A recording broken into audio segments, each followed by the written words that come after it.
சொல்லுங்கள் செந்தில். ஆ வணக்கம். நாங்கள் ஆண்டிப்பட்டியிலேருந்து ஏத்தப்பேர் ரோட்லேருந்து எங்கள் தோட்டத்துலேருந்து பேசுகிறோம். என் பேர் வாணி. இது வந்து ஜாதி பூச்செடி, கலர் ஜாதி. இது வந்து ஒரு 6 மாதத்துக்கு பூக்கும். 6 மாதத்துக்கு பூக்கும்னா அந்த ஒரு வருஷத்துக்கு மட்டும் நாங்கள் வெட்டி விடுவோம். குச்சியை வெட்டி விட்டு 6 மாதத்துக்கு பூக்கும். இது தண்ணி எப்படி பூப்பாங்க, நம்ம குச்சியை வெட்டி விட்டுருவோம். இது செடி வைக்கிறது வந்து 2 செடி வைப்போம். இப்போ வச்சு இதோட 7-8 வருஷம் ஆச்சு. வச்சு ஒரு வருஷத்துக்கு ஒரு மட்டும் 6 மாதத்துக்கு இந்த பூ பூக்கும். ஸோ இது ஒரு செடியில் ஒரு 100 பூ பூக்கும். ஆனால் ஒரு ஆளுக்கு அரை கிலோ பூ நல்ல பூ பறக்க முடியும். இது எத்தனை சென்டில் வைப்பீங்க? இது செண்டு பார்த்தா ஒரு இப்போதைக்கு 80 செடி இருக்குது. 40 செண்டு.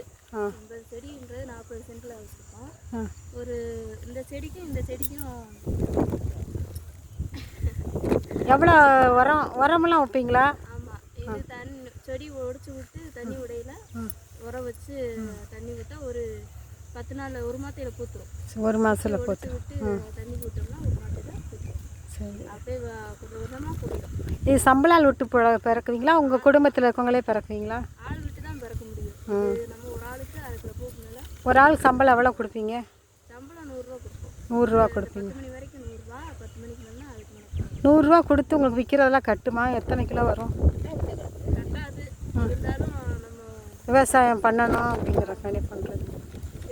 கூலி ஆள் கொடுத்து சரிக்கெல்லாம் கட்டாது. இருந்தாலும் வேறு வழியில் இது கூலி ஆள் கொடுத்தாவே பார்க்க முடியும்.